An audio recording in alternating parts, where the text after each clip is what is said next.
This is your migration.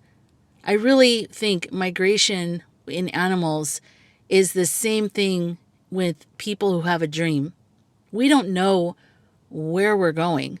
We don't even know what it looks like. I mean, you realize like an animal that was born today in like months or whatever it is when it starts to migrate has never physically been where it's going, where it's craving to go. It's never been there. But yet millions of animals migrate all over the planet every year. Millions and millions. You're listening to the I Have Dreams, Dammit podcast, a podcast about the realities of pursuing dreams. I'm your host, Lisa Murray, and let's go. Live from Los Angeles, California, this is the Lisa Murray Show.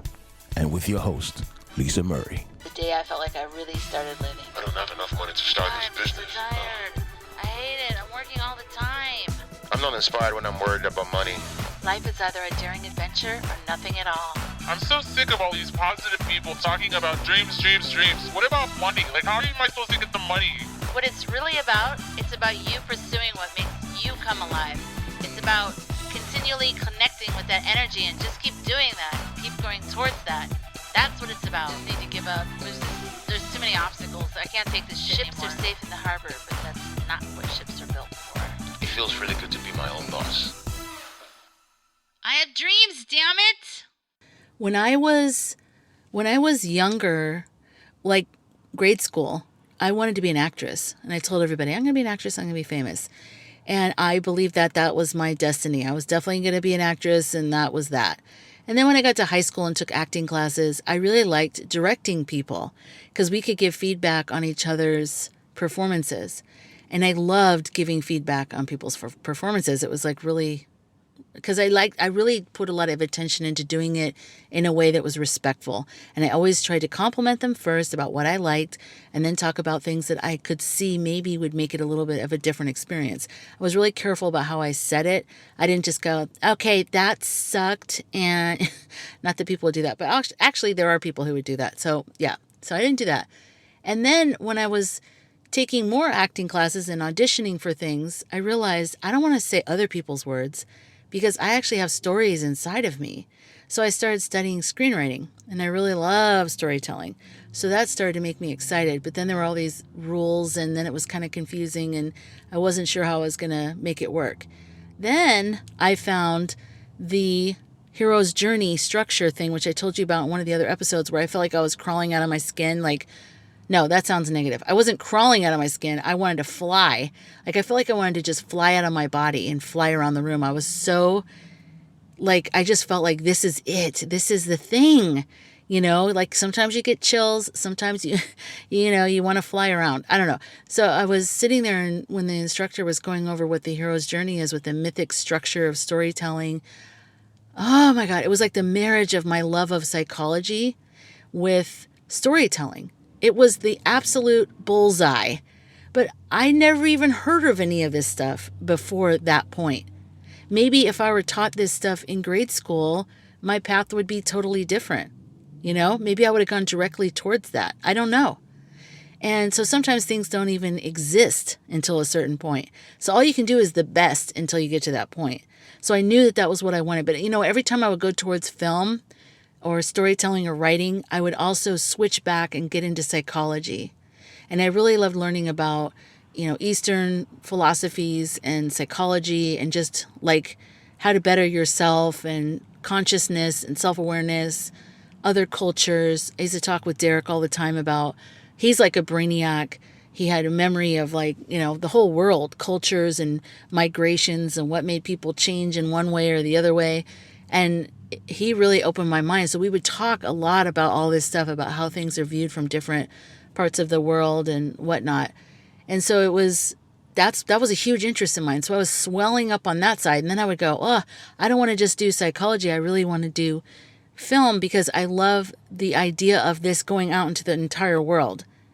And I also loved the fact that people could sit in a dark theater and be transformed, probably more intensely through story and connecting with a character than they ever could be in therapy. Because in therapy, people are defensive. And it's just, I just think story is like the ultimate unlocker of a message for a person. So I've always had varied interests. I've always wanted to do a lot of different things. And then even when I was like helping my mom with some roses, she had a whole bunch of rose bushes at the house. And I started studying roses. And through studying roses, I really learned there were so many metaphors with rose care with life, and I learned so much from everywhere I go because I see the patterns and stuff. And then I see like, oh, that's so interesting because that's just like this and that's like this. But that's the way my mind works. And if anyone would have told me, which they did, spoiler alert, but if anybody would have told me I had to pick one thing and I listened to that, I didn't listen to it. If I had listened to that, I would not be here right now. I would be totally miserable somewhere. I don't know what I would be doing, but I'd either be not here anymore or I'd be completely miserable. I'd be completely miserable somewhere because I'm a hybrid person, and it's not even like I have multiple interests or multiple talents. I think we all do. We're all tapestries. We're all tapestries. Nobody's one thing. I mean, even a doctor is not just a doctor, and doctors will tell you that. They specialize in areas. There's things that they specialize in. And then that's through variety of backgrounds, like someone who helps, cleft palate babies born had an experience at a Peace Corps situation or something. You know what I mean? Like all of our experiences in the past have led us to a hybrid of interests.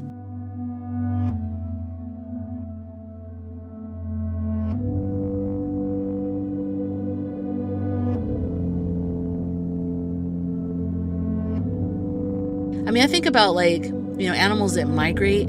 How do they know that they're supposed to go south? How do they know they're supposed to go across this one creek and then up over the ridge? They just have a feeling inside of themselves. They don't know anything but that feeling. That's what you're using to guide you, is your feeling. And then you're also using your mind. Like, okay, so if I call this person back, and you have all these techniques and everybody's always teaching everybody all these different techniques, and that's great. But I'm sort of like the inner coach. There's a coach that'll teach you mindset and different things you have to do. But I'm going to tell you what you have to do is you have to listen to that calling or that urge. It's something in you. I just heard a quote yesterday. Or was it today? It was today. It was a long day today. And it was from Jasmine Star. And she said, she was talking about how when she first got started, she had that voice inside of her that would say, who do you think you are? Who do you think you are being a photographer? Who do you think you are being a filmmaker? She didn't have that part. That was mine. I get that totally. Like, who do you think you are having a podcast? And now you're having 2 podcasts? Who do you think you are? And you can feel that, like, God, what do you think? You're like so great that the whole world needs to hear every thought that's in your head? Really? Like, that is the worst thing if you listen to that. And Jasmine Star said, no, it's not that. It's who do you know you are? Who do you know you are? You know you're meant to do something. You know you're good at something. And when you get there, you're probably going to suck a little bit because it's going to be really different than what you had in your head. But you will get better because you are meant to be there.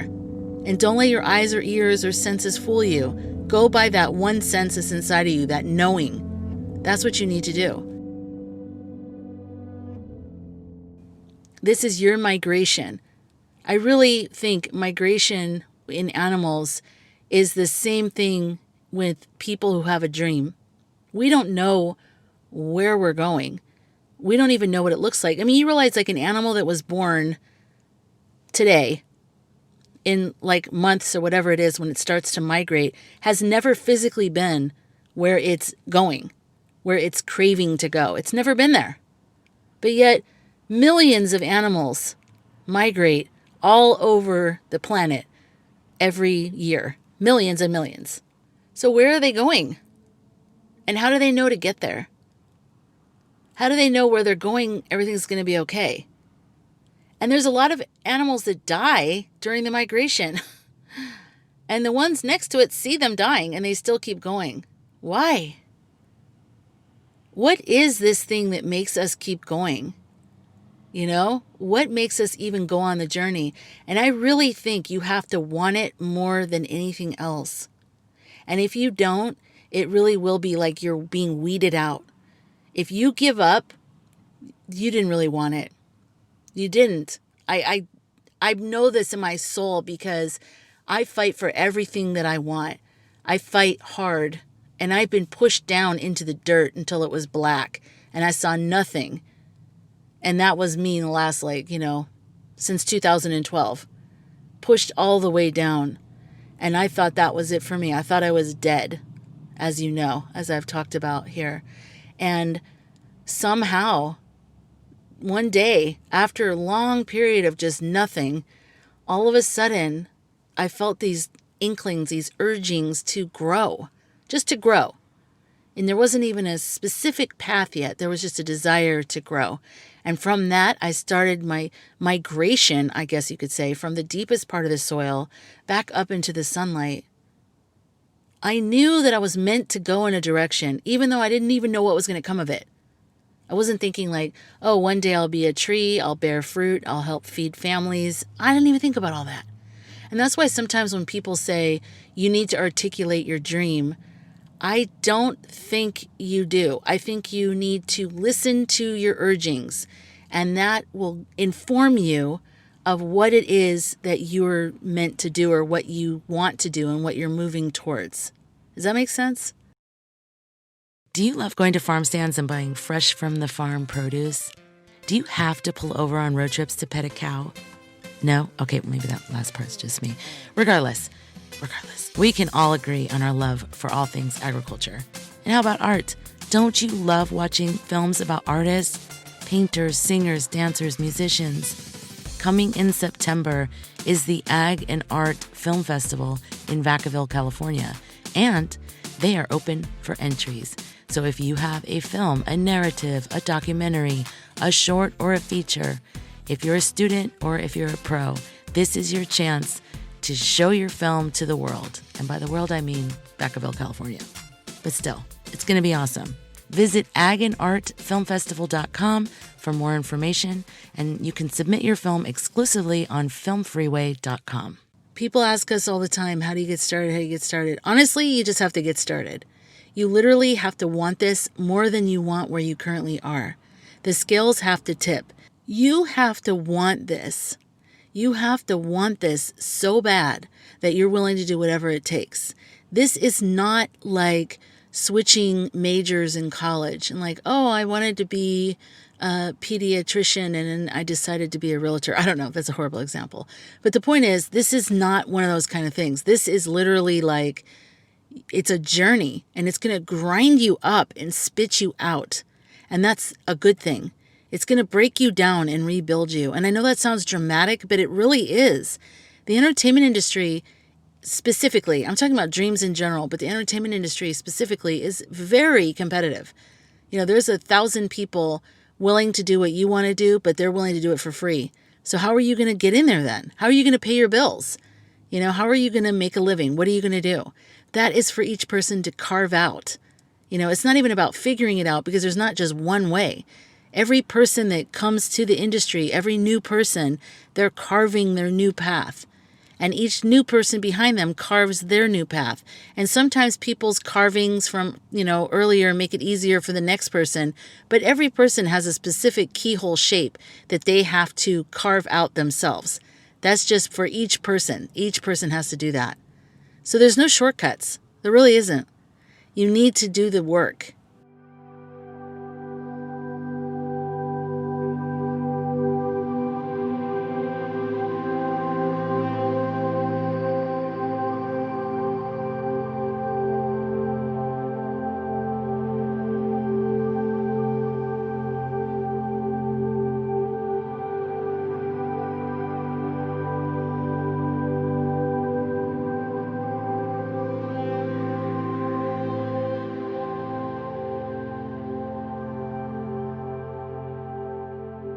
You know what a tapestry is, right?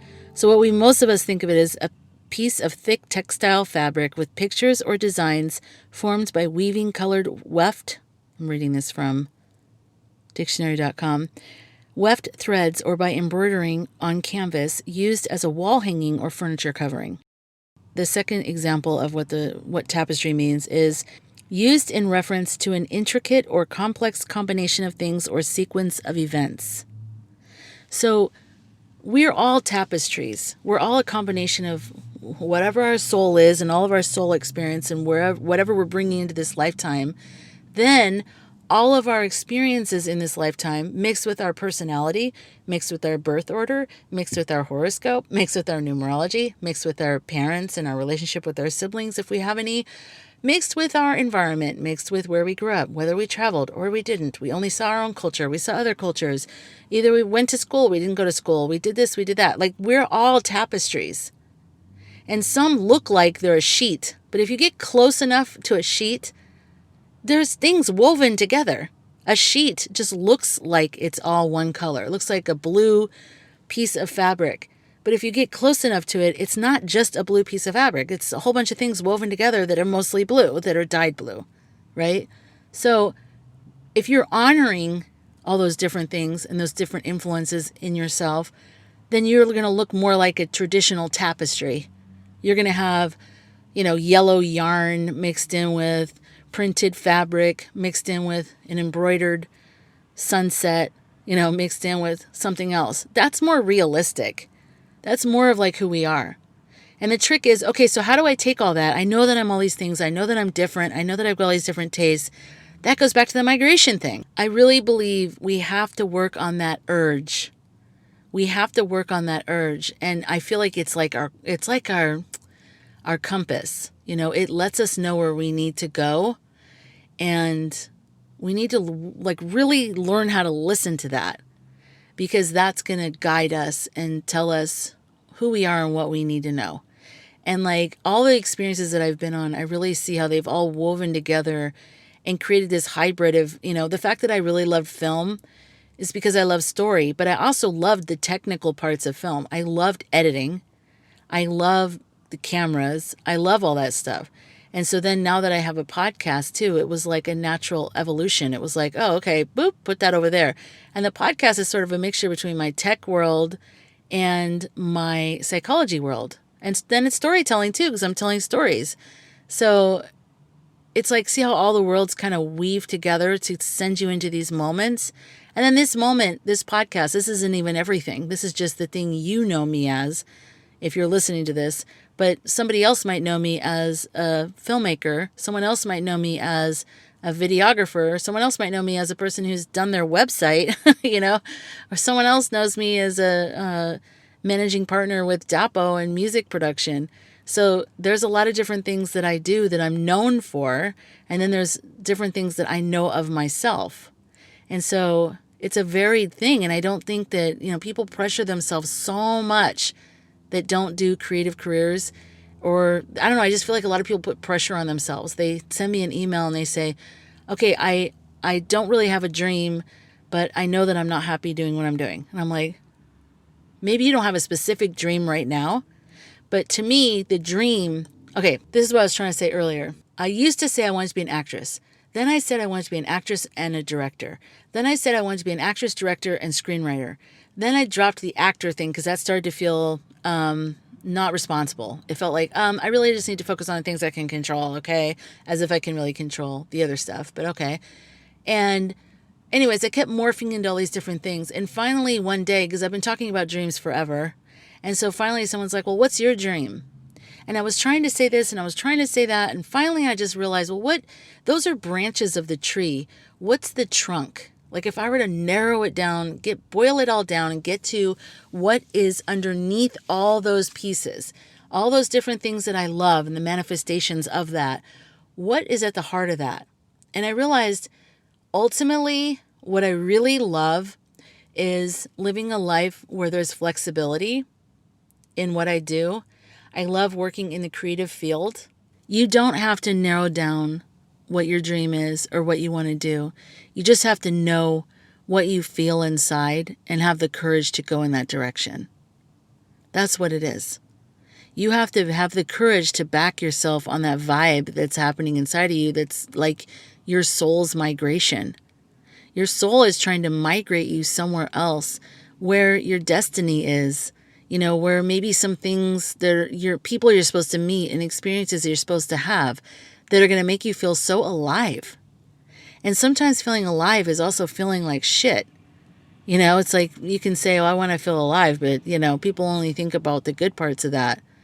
I definitely felt how alive I was when I was in pain when Derek and Michael died. But I'm not trying to scare you. I'm just trying to say, don't expect when you go on this journey, when you do start to follow that feeling, that it's all going to be good, like follow your bliss. I do love that statement, and I love Joseph Campbell, but he also said, follow your blisters, because it's like where hard work is and where sometimes where heartbreak is. It's like, it's not easy. It's not easy, but it is worth it. Because to me, it's like, if I'm going to be here in this world, in this planet, then this is the only way I want to be here. Because it's the one that makes me feel the most engaged and most interested and most important. Like, it feels so good when someone says, thank you so much for that episode, or thank you so much for your film, or thank you so much for that thing you posted. Like, when I'm following my heart and I'm going in that direction and it actually touches somebody else, that means so much to me. That means so much to me. And any other kind of life would not have that much meaning for me.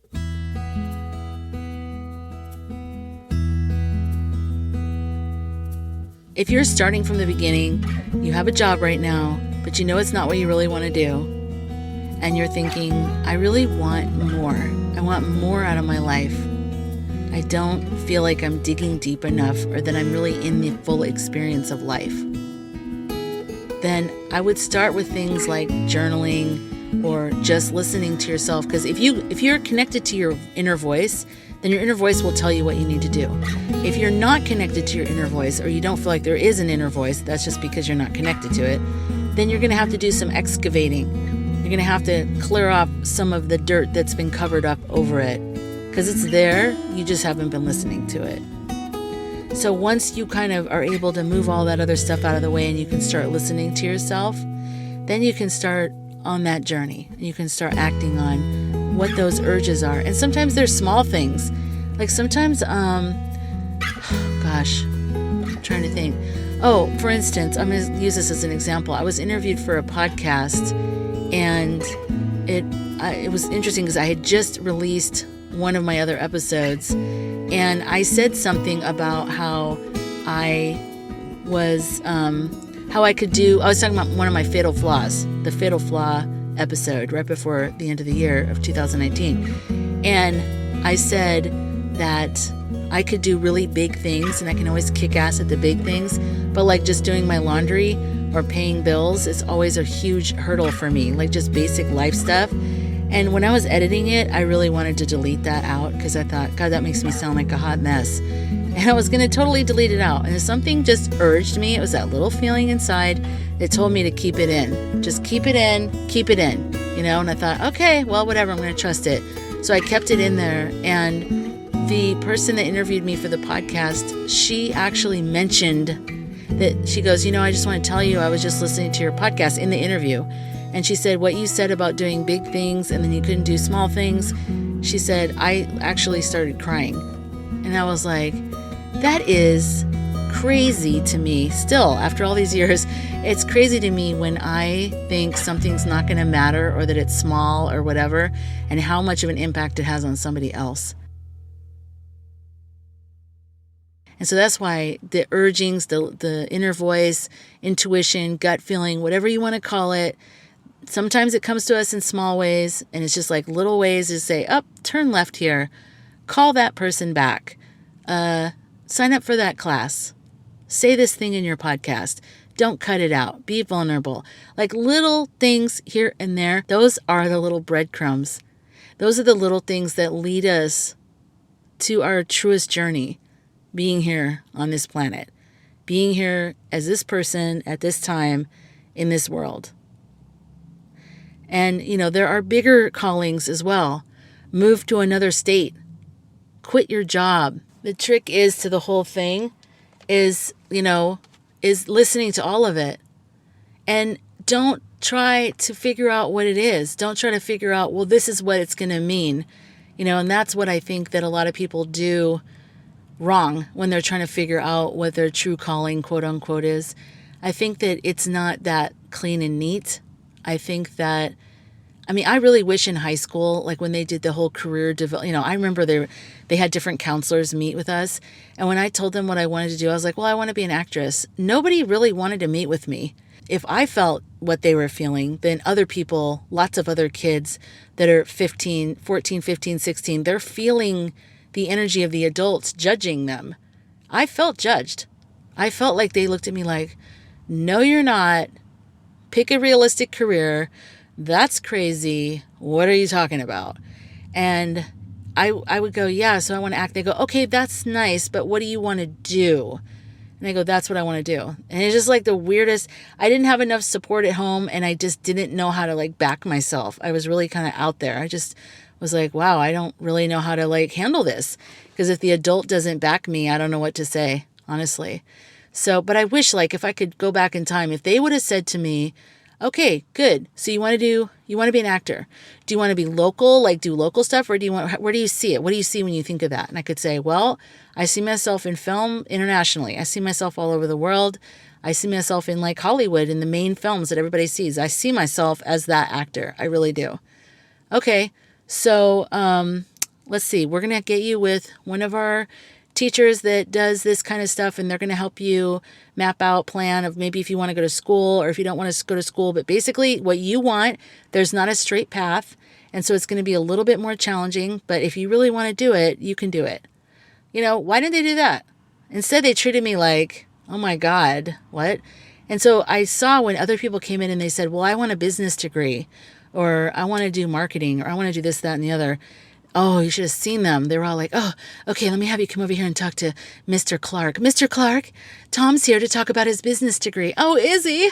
Come on in. Oh, that's just wonderful. And I'm not trying to knock people with business degrees, but it was like so annoying for me. And I remember when I was like just 15, just standing there with my, purple eyeshadow going, what in the world is going on? No, I wasn't that confident, but I really was kind of like, what the hell? Like, why is what I want, everyone gets silent?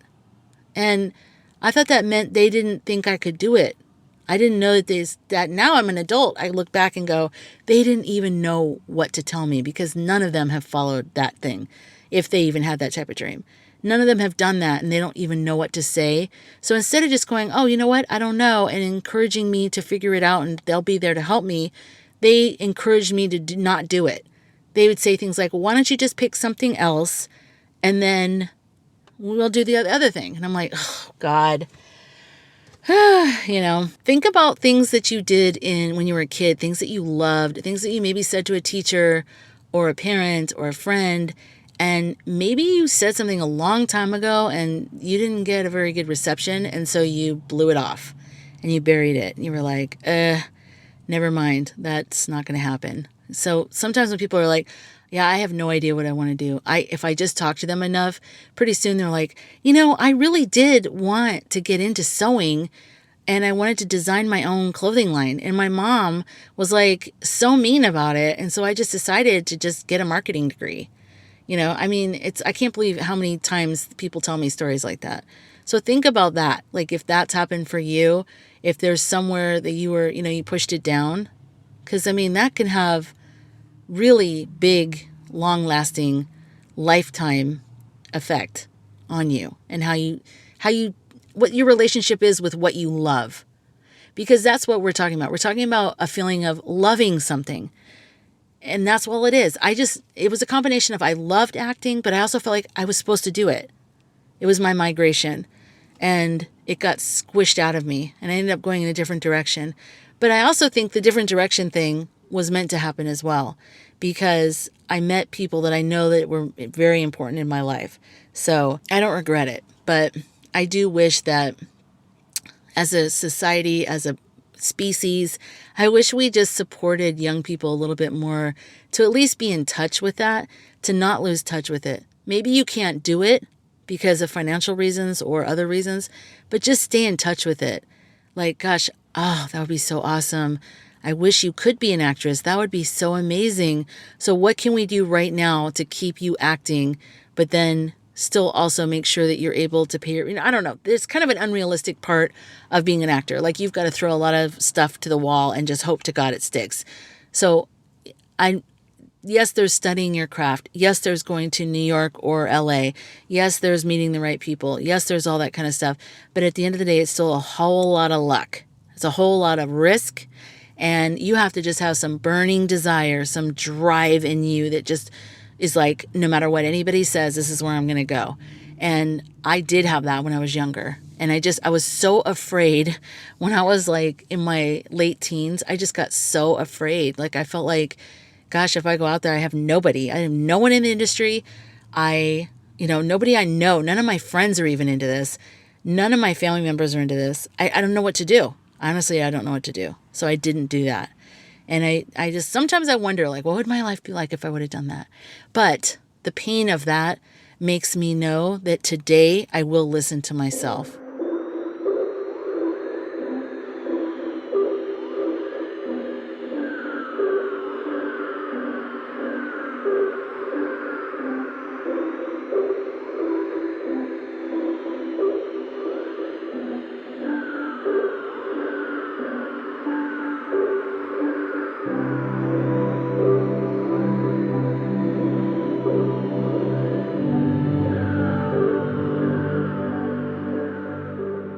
Sometimes when we're trying to figure out what we want, or what that feeling is, the migration, we see the end product.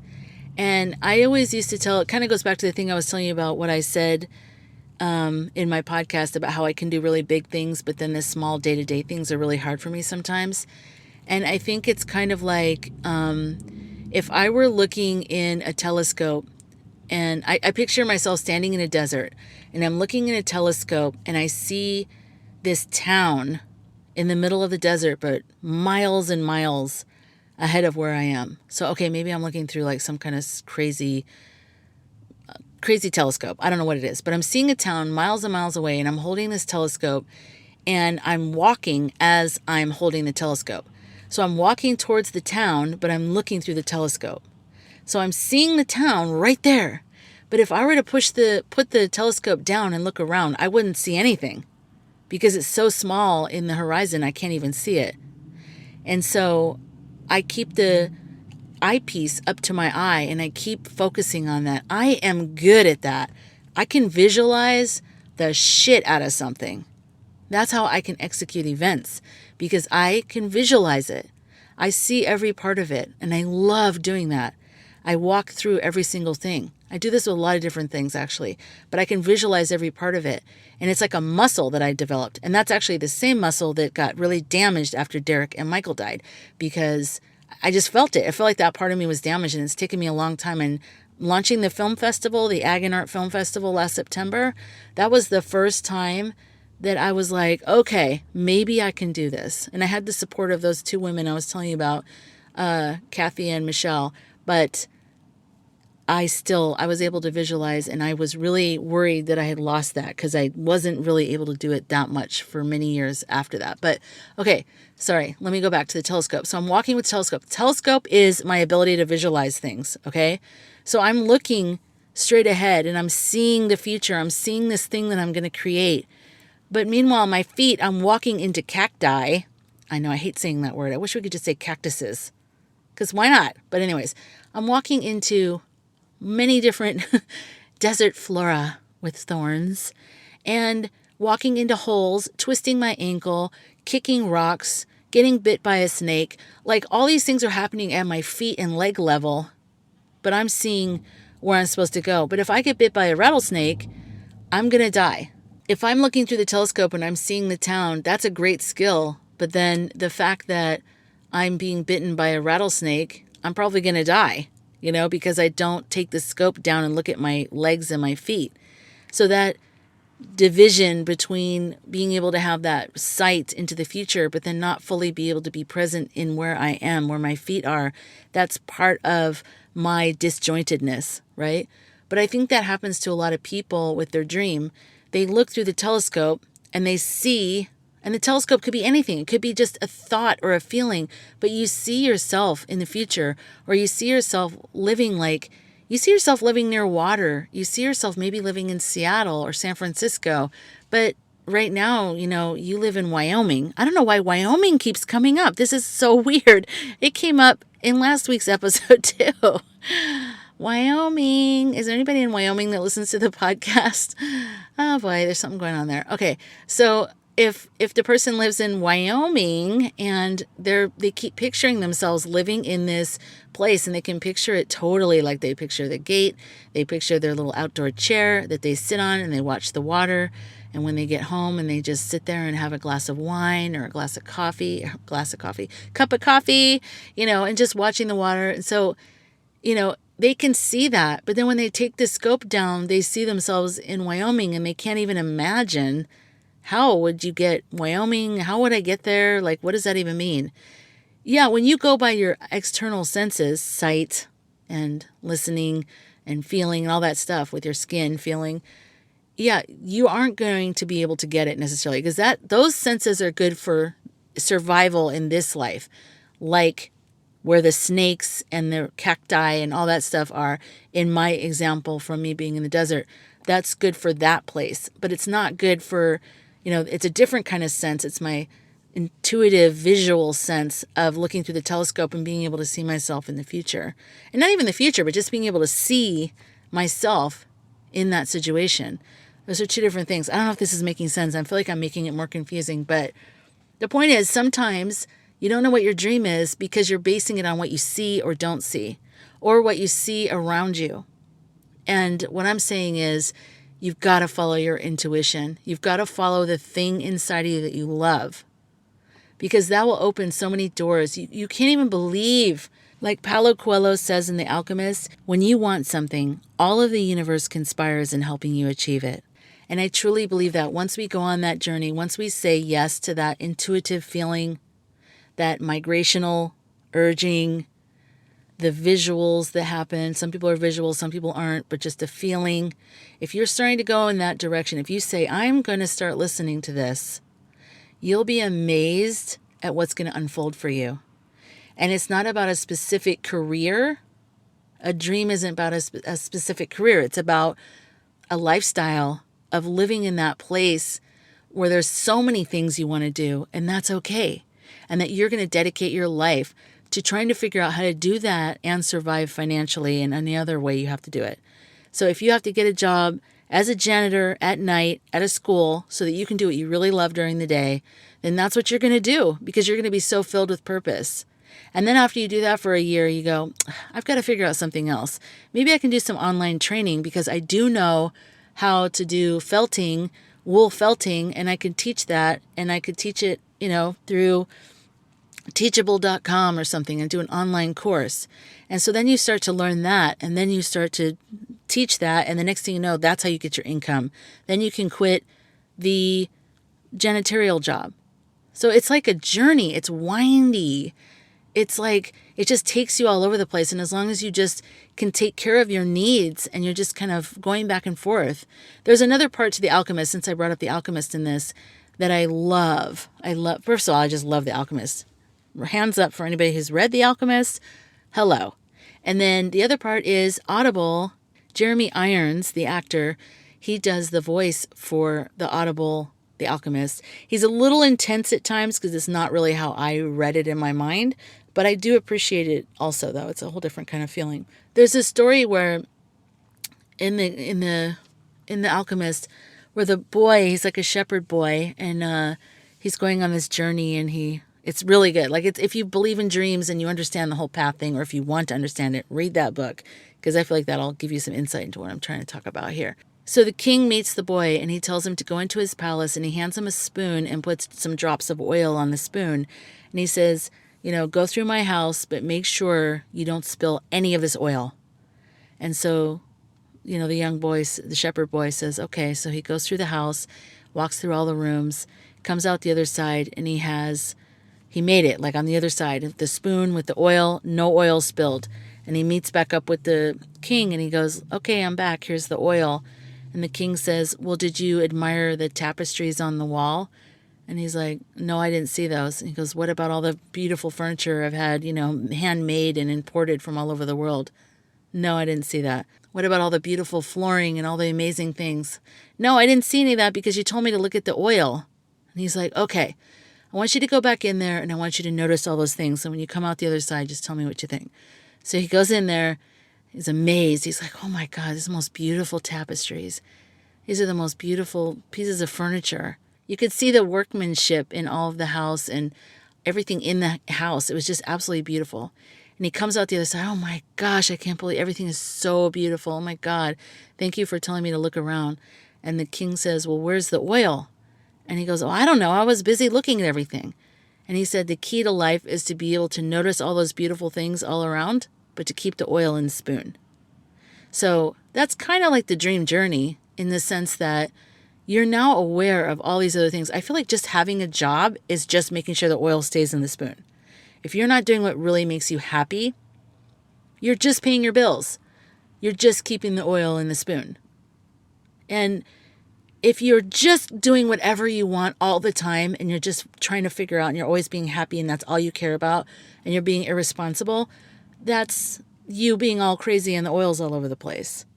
And the key is figure out how you can make a living, even just your basic bills. You don't maybe cut all your expenses down if you don't want to have to worry about money. Maybe you shouldn't live, the way you live. Maybe cut a lot of things down. But the bottom line is you still have to keep the oil in the spoon. So you have to keep your bills paid. You have to go to the doctor. You have to keep your health going, all those things. But then you also need to be in the experience of life. And that is you following your passions and following love and following things that light you up inside. That's how you go on that journey. And through that, you probably will find something that you can call a dream. You can say, oh, I found out I love pottery. I found out I love, my grandmother's recipes and I want to start a little restaurant. Maybe, and maybe you won't. Maybe just you being you on that journey and being happy. Maybe that is your dream. Because I know it is for me. I mean, I could say I'm this or I'm that or the other, but ultimately what I really, really love is being me.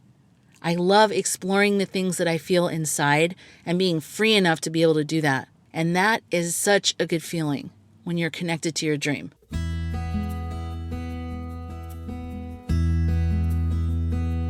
Someone asked me the other day, do you think you're living your dream right now? And I said, yeah, I do. Because I feel like I'm living in my purpose. I'm doing what I feel like I'm meant to do. And it might not look pretty. It might not look pretty at all. It might look like a hot mess, but I'm definitely in purpose. I'm definitely living my life from my heart. And I'm still tweaking some things. I need to change some things around in terms of the oil staying in the spoon. But I feel like, I don't know, I just feel like I feel good again.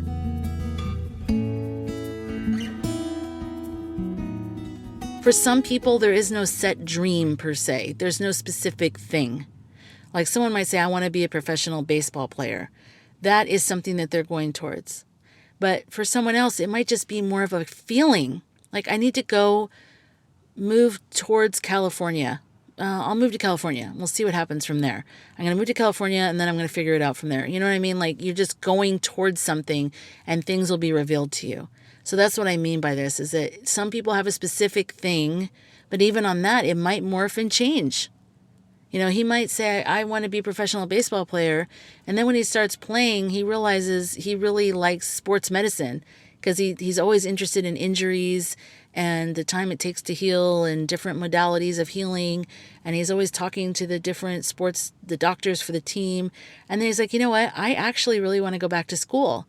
But he wouldn't know that he wants to be a doctor in that way had he not been followed his urge to become a professional baseball player. He wouldn't have known that. So that's what we have to do. We have to follow those urges. And, it's really rare, I think. I don't think I've really met that many people. And maybe that doesn't mean anything, but maybe it's just for me. But I haven't met that many people that have just one thing and it's just a straight and narrow. I just don't think it's realistic, really. I think that we we don't know everything. We don't have all the information. You don't even know what it's going to be like to have that kind of job or that kind of house or live in that town until you're there. You just know you're meant to go there or move in that direction, have that degree, have that thing that you're going towards. I mean, you just know that much, and that'll take you so far, and then you know so much the next chunk of time. And that's all you can really do. And so really the dream is to be able to follow that, for me. I think that's what it is. And I think that's what it should be for other people. Because I think that people say, well, I had a dream and I achieved it and I wasn't happy. So screw dreams. And I'm like, wait, you had a dream. It wasn't really what you really wanted once you got it. Then what did you do? Because you could have adjusted, take feedback from, okay, so I got here just like the baseball player did. And then he realized he wanted to be a doctor. Like, you can take information from where you are and you can get feedback from that in your body. Like, I really don't like this. I don't like playing baseball all these hours every day. I liked playing baseball when I was a kid back in town. I don't like living and breathing it as my only thing. But how would you know that until you do it? And if he would have stopped there, he would have just thought, well, I'm meant to be unhappy. No, you are not meant to be unhappy. You are meant to be alive. You are meant to find the thing that makes you come alive. And you're meant to keep chasing that. Keep going towards that feeling. Keep going towards it. If it turns the corner, then you turn the corner. If it goes down into the tunnel, you go down into the tunnel. If it goes all the way down into the dirt, you go all the way down. Well, you're not going to want to do that. So that way, you're not going to want to go all the way down in the dirt. So it's going to probably push you down. But anyways, forget about that. The point is, follow the feeling. Follow the feeling. And sometimes you're going to get it wrong. Sometimes you're going to think something was the feeling and it wasn't, or it was the right thing, but you were meant to learn this hard lesson. So life is very complex, you guys. You know that, but I'm just trying to explain, like when people say about dreams, it's so much more complex than just saying, oh yeah, you have a dream and go for it. I'm just saying I have dreams, damn it, like dreams, multiple, because I don't even know what they are, but I've got to remember to be happy. I've got to remember to go towards that thing and not just settle for making sure I have enough oil in the spoon. I have to do that or I will go crazy. I have to be able to, fulfill other things in my life, or I will seriously feel like I'm going crazy. It's, why are we here? I mean, that brings me back to that. Why are we here? If I don't know why we're here, you don't know why we're here. We can guess. Nobody knows for sure until we know why we're here, if we ever do. So I just know for a fact it can't possibly be just to pay our bills every month. Can't, so that we can go in the break room and get coffee and tell everybody where we got our shoes. I know for a fact that cannot possibly be what life is. So that every Sunday we do laundry and we do groceries. So that we can do everything all over again. For some people, the repetitive schedule stuff is like really soothing for them. So I don't mean to bash you on that. But like for me, day in, day out, day in, day out, day in, day out, day in, day out, day in, day out, I will go crazy. I can't do it. I need variety. I need something else. I don't know what it is. I just start to lose my mind. I really do. So yeah.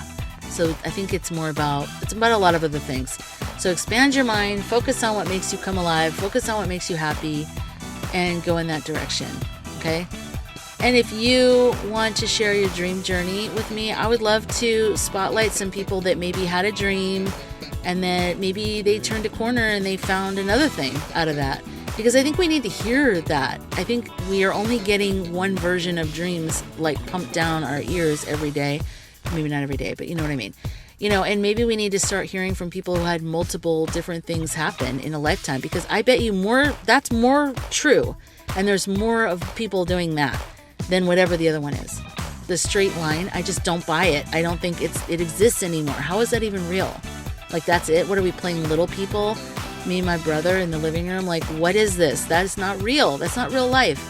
It's not real life. Okay, I'm done. All right. Thanks for listening, you guys, and I will talk to you next week. Oh, and if you do want to send me an email or send me a voicemail, you can send me from the website or ihavedreamsdammit@gmail.com. And the show notes will be on ihavedreamsdammit.com. And I would love to hear from you, and I'd love to hear about how your zigzag path has enriched you and how you found what you really love by doing something totally else for a while. And then you were like, wow, I meant to go right instead of left. All right, guys, take care. Bye-bye.